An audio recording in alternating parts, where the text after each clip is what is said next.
Richard and I are here today in Aldgate East, which is AECOM's tower, and we're having a conversation about our partnership and the future of the industry.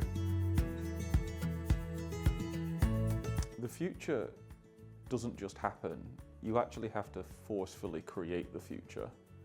And everyone says that AI in project management and project controls is inevitable. But again, it's only inevitable if we make it happen. So I was very keen to work with an organisation that would help steer and guide our hand. Because if we've got a huge amount of AI capability and elements of industry knowledge, but if you make things in a vacuum, it's like, okay, well, how does this help humanity? If you have this organisation alongside that's actually delivering day to day, they're like, well, actually, we need this and we need that, and helping guide the direction.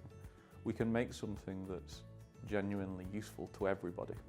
From our side, people are afraid of change sometimes, so you actually need to use it and be out there and try it, and then that skepticism starts to disappear, and that whole AI technology journey is evolving. It's all about that whole organisational learning piece, which I know is a term that's been around for a long time, but I really passionately believe in that. So you don't know what you don't know, so you've just got to get out there and start using it and start creating the future. Your product has really helped us in terms of speed and efficiency and scenarios.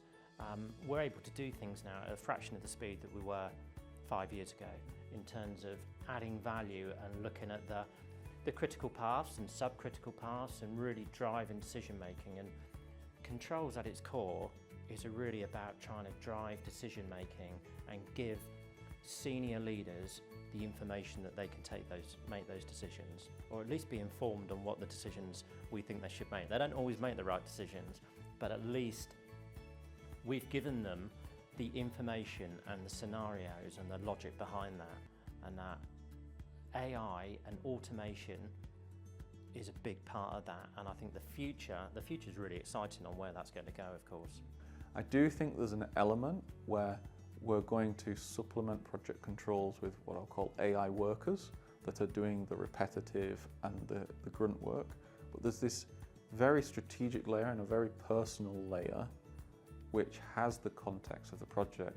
And for me, that's just going to elevate people. I think people coming into this industry and also people that are already here, it changes mindsets that are not just producing this and issuing a schedule to a client, for example. That can be automated. What's important is looking at different scenarios and modelling those, and so therefore people will look at what they're doing and, am I really adding value here, or am I just turning the handle? If you're just turning the handle, well, you sort of know where the direction it's going. Yeah. But if you're really adding value and thinking laterally and thinking about scenarios, that's super powerful, and then you know you're adding value, and that is just so much more meaningful in terms of your career as individuals and development. People will become much more passionate about what we do in this industry.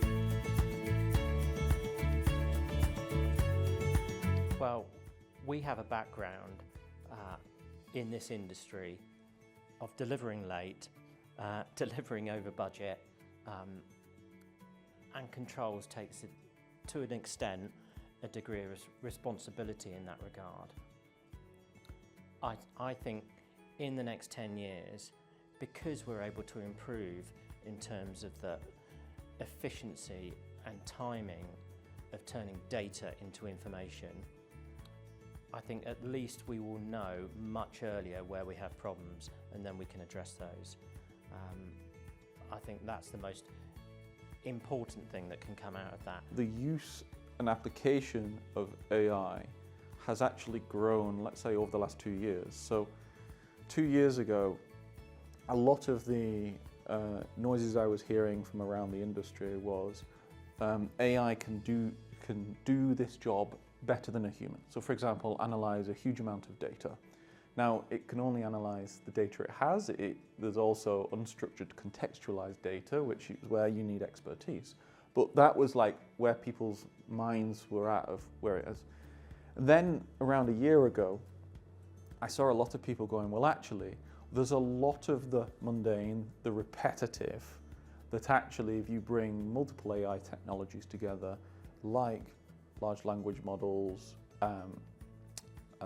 machine learning, natural language processing, these kinds of stuff, plus just general deterministic algorithms, where it can start to automate those mundane tasks.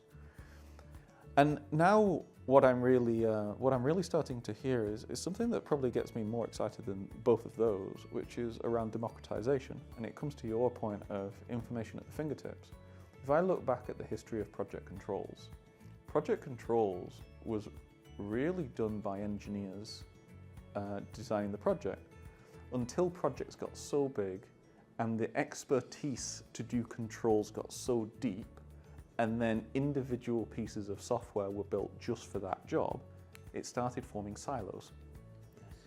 And now we're getting to the point where we can actually take data out of those silos and allow anyone to access. So for example, agentic AI chatbots where anyone on the project can just ask questions of a chatbot that has full access to the analysis and get that information immediately. Can I get my 4-week look ahead published for me? Absolutely, here it is. Why was that thing late? Oh, because this delivery. I think that's probably one of the most exciting things. And for me, it's about, to your point, projects have historically not been the most predictable. There's elements to that, but it's about taking the theory of constraints, the kind of the top of the iceberg away, and no longer will poor information flows be a reason for that. We make decisions on cost and time. Making decisions around carbon is super powerful, and it's one of the most exciting things I think that's come out of this in terms of how we're now able to model carbon and use that in the decision making. It may be more expensive, it may take longer or maybe shorter, but what is the impact on our embodied carbon for this particular project, or this particular methodology on the project, or if this scenario impacts and these risk impacts, how does that change our carbon profile? So I think the carbon element is a very exciting piece. And I say that because if we kind of zoom out and we look at history in 50-year chunks, for 50 years in project controls, nothing has changed in the fundamentals. I mean, the raw fundamentals. You have quality, cost, and time. And arguably, though I don't have the historical records, you could say that that hasn't changed since the pyramids. It's been that kind of focus. And now we're looking at the advent of a new measurable of really what success is or how to make decisions on projects. Now, there's a lot that can say, well, we've looked at health and safety and we've looked at a lot of others. Well, of course, what I mean by this is it's not something where you're making trade-off decisions against finite resources. So for example, do we take a small cost increase and a small time increase, but to lower the carbon footprint?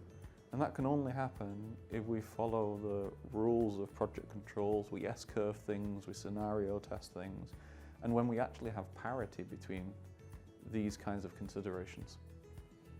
I think what's important as well is to understand that this is not an exact science. We're not modelling things to the nth degree and accuracy. So therefore, we're advising that the embodied carbon is in the area of 10,000 million tonnes or whatever it might be, or the contingency here is X amount of million. That has a degree of estimation around it. So what's perhaps more important is in terms of speed and efficiency. So coming back to that point that I made earlier, if you're informing a client of these things, it needs to be relevant to the here and now and not where we were 2 months ago. It's funny you make that point, because when we designed elements of the carbon technology together, I got some questions from people in the industry and investors saying, well, don't people have this already? It's called carbon accounting. And I was like, for example, in my business, it was like each year, 3 months after the fact, we produce financial accounts for the preceding year, because that is the rule. Would it be okay for me to turn up to a board meeting with the financial accounts from a year and a half ago and have no management accounts as to where we are today? It's like, no, that would be crazy. And I was like, well, that is exactly what we're talking about here. There's carbon accounting, and then there's carbon controls. And this is really, it strikes me that the terminology has to be that kind of simple for us to be able to communicate that if I need to make a decision this month of whether or not to change that scope or to accelerate that crew, I need that information at my fingertips right now. Yeah, I think that's so powerful these days, and it is a game changer. I think it'd be a game changer for many clients, and some of those clients being governments, which at the moment have agreed to achieve certain targets, which seem to go backwards and backwards because it appears it's too difficult. This, I think, for the first time in our industry, enables us to actually inform decision making around sustainability and carbon. So it's very funny that we've had a discussion there around sustainability and carbon, because that's an outcome, that's something that we're trying to achieve, it's part of a vision. And we haven't actually talked about artificial intelligence within that. Now, you know exactly where I'm going with this, because even though I run an AI company, I actually see artificial intelligence as a how. It's not a what you're trying to do. You don't do something because artificial intelligence. You do something because there's a societal goal and you have tools at your disposal to be able to do that. I think don't be afraid to try, don't be afraid to change.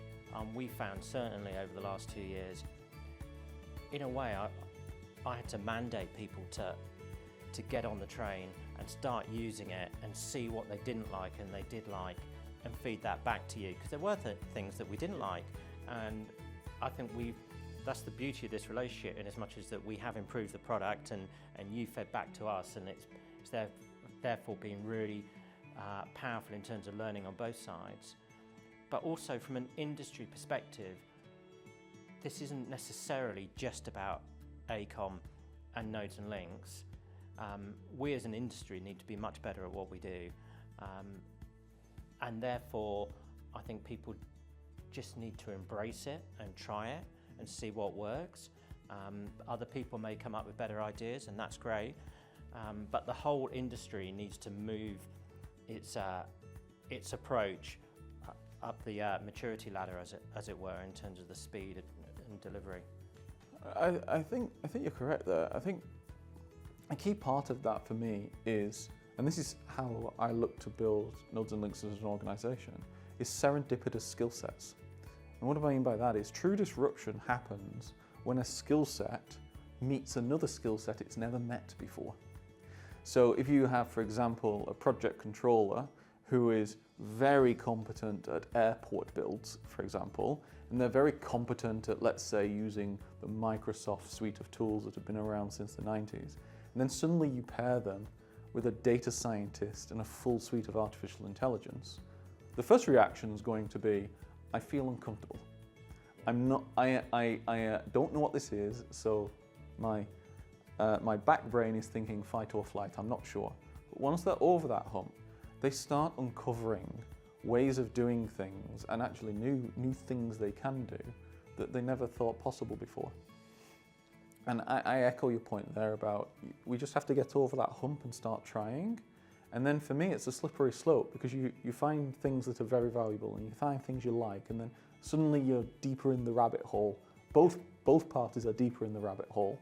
And then before you know it, you're revolutionizing carbon across Europe.